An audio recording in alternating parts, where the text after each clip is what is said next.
A young man was traveling through a village in the mountains when he realized he was lost. He stopped to ask a passerby for directions. "Where am I?" he asked, showing the man a map. The man looked at the map and said, "You are in the village of Baka. Where are you coming from?" "I'm coming from Zaka. I wanted to get to Raqqa today, but it looks like I'm lost," the young man replied. The old man pointed to a fork in the road. "If you want to get to Raqqa, you'll take that road over there," he said. "But that road is closed," the young man said, pointing to a sign that read, "Road Closed." The old man shrugged. "I don't know. You'll have to find another way," he said before walking away. The young man thought for a moment. Taking a road that was closed probably wasn't a good idea, but he had no other options. So he turned his car around and headed toward the closed road. As he drove along the road, he noticed a small hut on the side. An old woman sat outside the hut. She saw the young man and yelled, "Hey, you can't go any further. The road is closed." "I'm sorry," the young man replied, "but I have to get to Raqqa today, so I'm going to have to keep going." The old woman just shook her head and went back to whatever she was doing.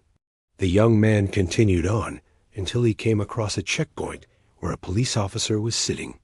"Excuse me," the officer said, "but you know that this road is closed, right?" "Yes, I do. But I have to get to Raqqa today, so I'm really sorry, but I'm going to have to keep going." The police officer just shook his head and let the young man pass. After about 10 more minutes of driving, the young man's car broke down. He got out to see what the problem was. As he looked under the hood, he heard a voice. "Can you help me, please?" The young man looked around to see where the voice was coming from. That's when he noticed a small hole in the ground, not far from his car. He walked over and looked inside. There was a young girl sitting in the hole. She looked up at the young man with tears in her eyes. "Please help me," she said. "I've been trapped here for days." The young man immediately called for help. Soon the police and some locals arrived. They helped pull the girl out of the hole. She was then taken to a hospital where she made a full recovery. It turned out that the little girl had been playing near the road when she tripped and fell into the hole. No one had seen this happen. And because no one lived nearby, the girl had spent several days trapped in the hole with no food or water before the young man found her. When the news spread throughout the town that the young man had saved the girl's life, people were both angry and amazed. Angry at the young man for driving on the closed road, and amazed that he happened to be driving by when he was. The mayor of the town called the young man to his office.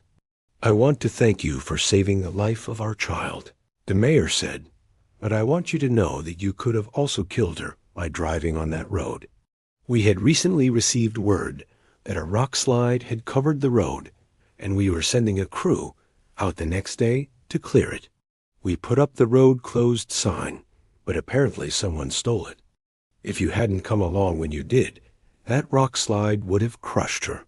The young man apologized and told the mayor that he never meant to hurt the girl. The mayor waved his hand. "It's all right," he said. "What's done is done. The important thing is that you saved her life. We're all human and mistakes happen. What matters is that you learn from this mistake and try to do a better job in the future." The young man nodded. He thanked the mayor and left the office. That night, the young man couldn't sleep.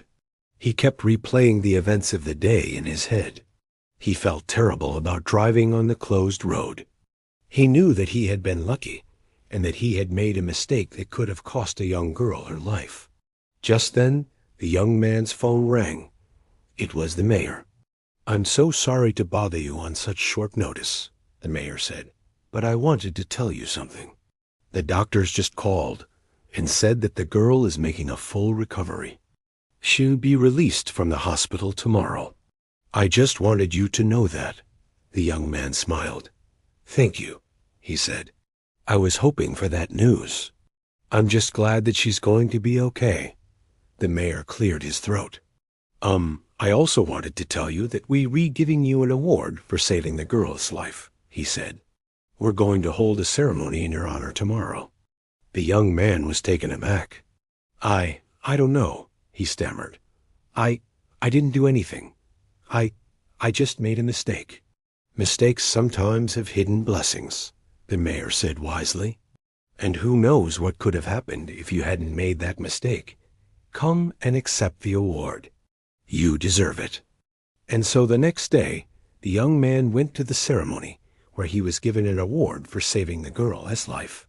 He was surprised and honored, but he still felt bad about driving on the closed road.